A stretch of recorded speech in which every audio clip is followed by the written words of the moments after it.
बात 5 राज्यों के विधानसभा चुनाव को लेकर करेंगे, जिसमें चुनाव आयोग ने एक रिपोर्ट जारी की है, जिसे देखने और समझने के बाद आप भी हैरान हो जाएंगे, क्योंकि इस रिपोर्ट में जो खुलासा हुआ है उसने साफ कर दिया है कि नेता चुनाव जीतने के लिए सिर्फ तन और मन नहीं बल्कि धन से भी जुटे हुए हैं।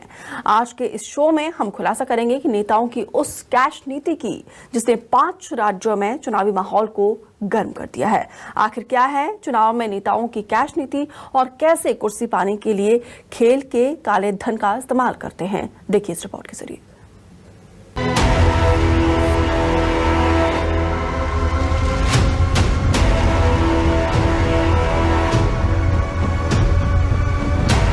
पांच राज्यों का चुनावी किस्सा, इसी ने खोला कैश का किस्सा।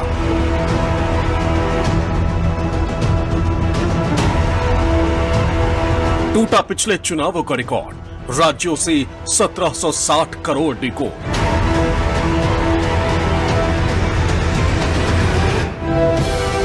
इलेक्शन की इकोनॉमिक्स, किस सीट पर कितना फिक्स। चुनाव में नेताओं की कैश नीति। देश के 5 राज्यों में विधानसभा के चुनाव हो रहे हैं, जिनमें से मध्य प्रदेश, छत्तीसगढ़ और मिजोरम में वोटिंग का दौर खत्म हो चुका है। लेकिन अभी राजस्थान और तेलंगाना में मतदान होना बाकी। लेकिन इस बीच हर पार्टी ने चुनाव में जीत हासिल करने के लिए अपनी पूरी ताकत झोंक दी। पार्टी, नेता, प्रत्याशी तन, मन और धन तीनों के बल पर चुनाव में अपनी अपनी जीत सुनिश्चित करने में लगे।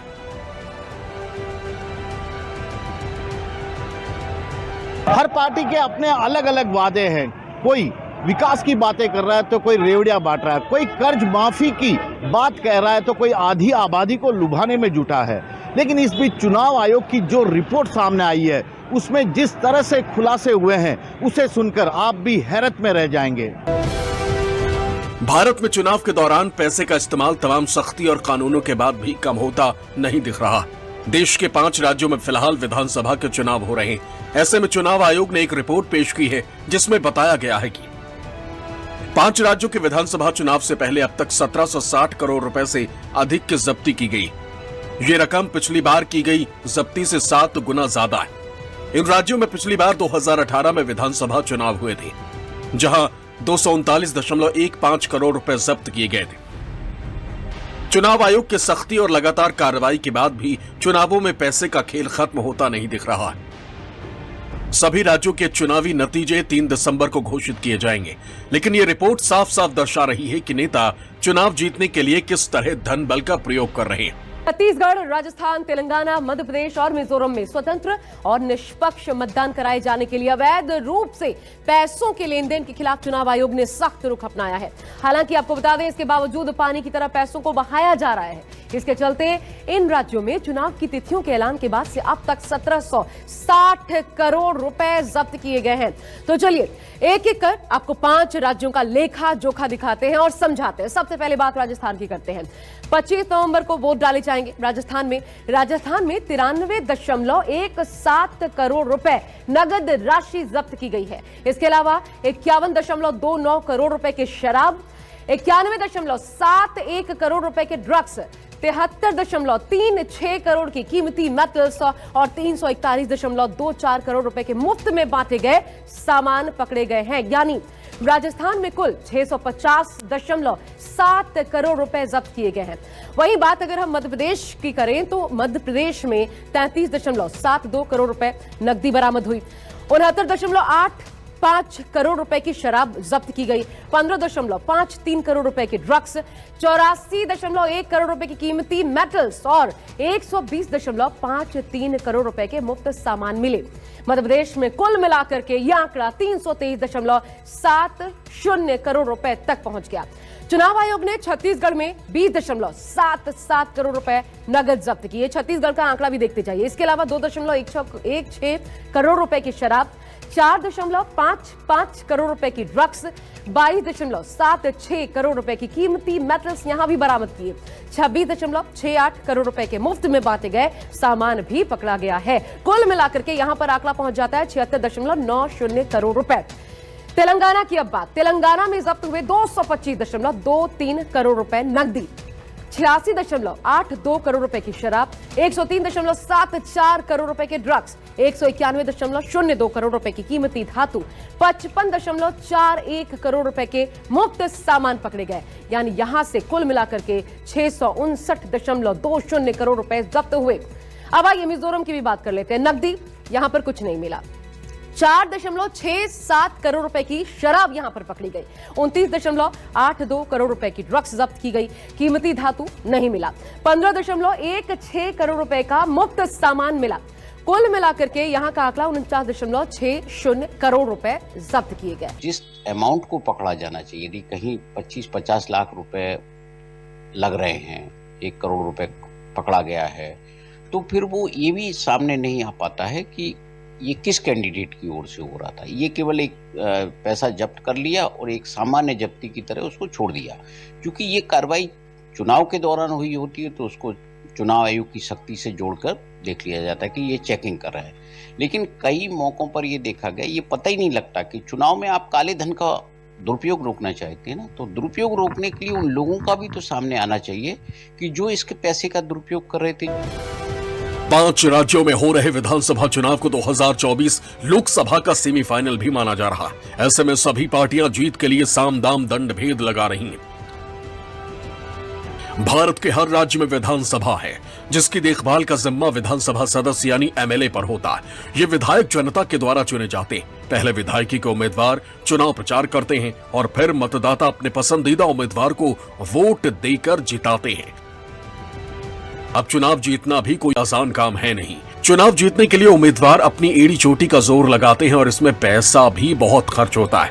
ऐसे में आपके मन में सवाल होगा कि एक विधायक प्रत्याशी चुनाव प्रचार में कितना खर्च कर सकता है। तो चलिए आपको बताते हैं। जनवरी 2022 में चुनाव आयोग ने खर्च की सीमा को बढ़ाया था, जिसके मुताबिक पहले विधानसभा चुनाव के लिए प्रत्याशी 28 लाख तक चुनाव प्रचार में खर्च कर सकते थे। लेकिन अब यह सीमा 40 लाख कर दी गई, यानी प्रत्याशी जनता को रुझाने के लिए अपने चुनाव प्रचार में 40 लाख तक खर्च कर सकता है। राजस्थान, मध्य प्रदेश और छत्तीसगढ़ समेत देश के 5 राज्यों में चुनाव हो रहे हैं, जिनके नतीजे 3 दिसंबर को सामने आएंगे। 5 राज्यों में सैकड़ों प्रत्याशी चुनाव मैदान में हैं, अपनी अपनी किस्मत आजमा रहे हैं। चुनाव प्रचार, कार्यकर्ताओं के खाने पीने का खर्चा, बाकी चीजों पर नेता लाखों रुपए पानी की तरह बहा रहे हैं। और ऐसे में चुनाव आयोग का नियम क्या कहता है, चलिए अब आपको यह भी हम बताते हैं, बहुत जरूरी है, ध्यान से देखिए। चुनाव आयोग की तरफ से चुनावी खर्चे की एक सीमा दरअसल तय की जाती है। अब विधानसभा चुनाव में कोई भी प्रत्याशी 40 लाख रुपए तक खर्च कर सकता है, महज 40 लाख रुपए। इसके अलावा पैसा खर्च अगर करते हैं तो उनके खिलाफ एक्शन लिया जा सकता है। चुनाव आयोग के नियम के मुताबिक इन 40 लाख में से कैश में सिर्फ 10,000 रुपए ही खर्च किए जा सकते हैं। बाकी का ट्रांजैक्शन ऑनलाइन तरीके से होगा। इसके अलावा चुनाव आयोग ने सभी प्रत्याशियों को चुनावी खर्चे के लिए एक बैंक अकाउंट खोलने का भी निर्देश दिया हुआ है। इसी अकाउंट से चुनाव संबंधी तमाम खर्चे किए जाते हैं, जिससे चुनाव आयोग इसकी निगरानी कर पाए। इतना ही नहीं, प्रत्याशी को चुनाव आयोग की तरफ से दिए गए एक रजिस्टर में खर्चे से जुड़ी हर जानकारी लिखना अनिवार्य होता है, जिसमें तमाम तरीके की रसीदें भी होनी जरूरी है, ताकि जब जरूरत पड़े तब उसको चेक किया जा सके। सेशन जैसा चुनाव आयुक्त हो और वो कुछ नया करे, तभी जाकर के इस तरह की जो धांधलीबाजी होती है चुनाव के दौरान में, मुफ्त शराब बांटना, नशे की दवाएं देना और साथ ही कीमती वस्तुएं बांटना फ्री ब्रीज के ऊपर, इस पर कहीं न कहीं लगाम आज लगाने की आवश्यकता है।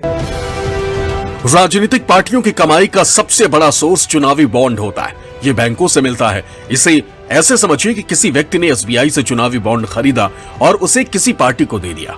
ये बॉन्ड 1,000 रुपए से लेकर 1 करोड़ रुपए तक का हो सकता है। 2019-20 में बीजेपी को 3,623 करोड़ रुपए की कमाई हुई थी। इसमें से 2,555 करोड़ रुपए तो सिर्फ चुनावी बॉन्ड से आए थे। वहीं कांग्रेस को 3.17 करोड़ रुपए चुनावी बॉन्ड से मिले थे, जबकि पार्टी की कुल कमाई 682 करोड़ रुपए से ज्यादा थी। चुनावी बॉन्ड के अलावा डोनेशन, क्राउड फंडिंग और मेंबरशिप से आने वाली रकम भी राजनीतिक पार्टियों की कमाई का बड़ा सोर्स होता है।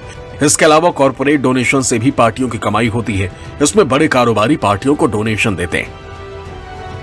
अगर चुनाव आयोग के पिछले 5 सालों की ऑडिट रिपोर्ट पर नजर डालें तो इसमें उतार चढ़ाव देखा गया है। साल 2017-18 में बीजेपी की इनकम 1027.3 करोड़ रुपए देखी गई और खर्च 758.4 करोड़ रुपए रहा। वहीं कांग्रेस की बात करें तो 2017-18 में पार्टी की इनकम 199.15 करोड़ रुपए और खर्च 197.43 करोड़ रुपए रहा। साल 2018-19 में बीजेपी की इनकम 241 करोड़ रुपए रही और खर्च 100.5 करोड़ रुपए। वहीं कांग्रेस की इनकम 469.92 करोड़ रुपए और खर्च 918 करोड़ रुपए रहा। साल 2019-20 की बात करें तो बीजेपी की इनकम रही 3623.28 करोड़ रुपए और खर्च 1651.02 करोड़ रुपए। कांग्रेस की इनकम रही 682.2 करोड़ रुपए और खर्च 998.15 करोड़ रुपए। साल 2020-21 की बात करें तो बीजेपी 752.33 करोड़ इनकम और 620.39 करोड़ रुपए खर्च रहा। वहीं कांग्रेस की इनकम 285.7 करोड़ रुपए और खर्च 209 करोड़ रुपए रहा। साल 2021-22 में बीजेपी के 1917.12 करोड़ रुपए इनकम और 854.46 करोड़ रुपए खर्च रहा। वहीं कांग्रेस की बात की जाए तो 400.41 करोड़ रुपए कमाई और खर्च 541.27 करोड़ रुपए रहा। राजनीतिक पार्टियों की फंडिंग के लिए 2017 में इलेक्टोरल बॉन्ड स्कीम लाई गई थी, जो स्वर्गीय श्री अरुण जेटली जी लेकर आए थे। बैंकों के जरिए ये बॉन्ड्स रिलीज किए जाते हैं। 2000 रुपए प्रति बॉन्ड कंट्रीब्यूट किया जाता है। ज्यादातर कंट्रीब्यूटर्स इसमें बिजनेस फैमिली से देखे जाते हैं, इंडस्ट्रियलिस्ट देखे जाते हैं, इंडिविजुअल देखे जाते हैं, पार्टी के सपोर्टर्स देखे जाते हैं। 2000 तो एक ऐसा अमाउंट है कि एक आम पार्टी का सपोर्टर, एक आम वोटर जो जिसका पार्टी के प्रति पूरी निष्ठा है, वो भी इसमें कंट्रीब्यूट कर सकता है। ये बॉन्ड नाम नहीं होता है इसमें, तो आपका नाम गुप्त रखा जाता है और बैंकों के जरिए ये बॉन्ड इशू समय समय पर लाया जाता है। 5 राज्यों का विधानसभा का चुनाव बीजेपी और कांग्रेस दोनों ही पार्टियों के लिए बेहद अहम माना जा रहा है, क्योंकि माना यह जा रहा है कि जिसने भी इन 5 राज्यों में सत्ता का स्वाद चख लिया, उसके लिए 2024 की राहें आसान हो जाएंगी। यही वजह है कि सभी पार्टी और उसके नेता वो सब कर रहे हैं जिससे सत्ता का सिंहासन हासिल किया जा सके। ऐसे में देखना दिलचस्प होगा कि जनता इस बार किसे सिंहासन पर बिठाती है और किसे 5 साल के वनवास पर भेजती है। राजनीतिक पार्टियों की कमाई का सबसे बड़ा सोर्स चुनावी बॉन्ड होता है। ये बैंकों से मिलता है। इसे ऐसे समझिए कि किसी व्यक्ति ने SBI से चुनावी बॉन्ड खरीदा और उसे किसी पार्टी को दे दिया। ये बॉन्ड 1000 रुपए से लेकर 1 करोड़ रुपए तक का हो सकता है। 2019-20 में बीजेपी को 3623 करोड़ रुपए की कमाई हुई थी। इसमें से 2555 करोड़ रुपए तो सिर्फ चुनावी बॉन्ड से आए थे। वहीं कांग्रेस को 3.17 करोड़ रुपए चुनावी बॉन्ड से मिले थे, जबकि पार्टी की कुल कमाई 682 करोड़ रुपए से ज्यादा थी। चुनावी बॉन्ड के अलावा डोनेशन, क्राउड फंडिंग और मेंबरशिप से आने वाली रकम भी राजनीतिक पार्टियों की कमाई का बड़ा सोर्स होता है। इसके अलावा कॉर्पोरेट डोनेशन से भी पार्टियों की कमाई होती है। इसमें बड़े कारोबारी पार्टियों को डोनेशन देते हैं। अगर चुनाव आयोग के पिछले 5 सालों की ऑडिट रिपोर्ट पर नजर डालें तो इसमें उतार चढ़ाव देखा गया है। साल 2017-18 में बीजेपी की इनकम 1027.3 करोड़ रुपए देखी गई और खर्च 758.4 करोड़ रुपए रहा। वहीं कांग्रेस की बात करें तो 2017-18 में पार्टी की इनकम 199.15 करोड़ रुपए और खर्च 197.43 करोड़ रुपए रहा। साल 2018-19 में बीजेपी की इनकम 241 करोड़ रुपए रही और खर्च 100.5 करोड़ रुपए। वहीं कांग्रेस की इनकम 469.92 करोड़ रुपए और खर्च 918 करोड़ रुपए रहा। साल 2019-20 की बात करें तो बीजेपी की इनकम रही 3623.28 करोड़ रुपए और खर्च 1651.02 करोड़ रुपए। कांग्रेस की इनकम रही 682.2 करोड़ रुपए और खर्च 998.15 करोड़ रुपए। साल 2020-21 की बात करें तो बीजेपी 752.33 करोड़ इनकम और 620.39 करोड़ रुपए खर्च रहा। वहीं कांग्रेस की इनकम 285.7 करोड़ रुपए और खर्च 209 करोड़ रुपए रहा। साल 2021-22 में बीजेपी के 1917.12 करोड़ रुपए इनकम और 854.46 करोड़ रुपए खर्च रहा। वहीं कांग्रेस की बात की जाए तो 400.41 करोड़ रुपए कमाई और खर्च 541.27 करोड़ रुपए रहा। राजनीतिक पार्टियों की फंडिंग के लिए 2017 में इलेक्टोरल बॉन्ड स्कीम लाई गई थी, जो स्वर्गीय श्री अरुण जेटली जी लेकर आए थे। बैंकों के जरिए ये बॉन्ड्स रिलीज किए जाते हैं। 2000 रुपए प्रति बॉन्ड कंट्रीब्यूट किया जाता है। ज्यादातर कंट्रीब्यूटर्स इसमें बिजनेस फैमिली से देखे जाते हैं, इंडस्ट्रियलिस्ट देखे जाते हैं, इंडिविजुअल देखे जाते हैं, पार्टी के सपोर्टर्स देखे जाते हैं। 2000 तो एक ऐसा अमाउंट है कि एक आम पार्टी का सपोर्टर, एक आम वोटर जो पार्टी जिसका पार्टी के प्रति पूरी निष्ठा है, वो भी इसमें कंट्रीब्यूट कर सकता है। ये बॉन्ड नाम नहीं होता है इसमें, तो आपका नाम गुप्त रखा जाता है और बैंकों के जरिए ये बॉन्ड इशू समय समय पर लाया जाता है। 5 राज्यों का विधानसभा का चुनाव बीजेपी और कांग्रेस दोनों ही पार्टियों के लिए बेहद अहम माना जा रहा है, क्योंकि माना यह जा रहा है कि जिसने भी इन 5 राज्यों में सत्ता का स्वाद चख लिया, उसके लिए 2024 की राहें आसान हो जाएंगी।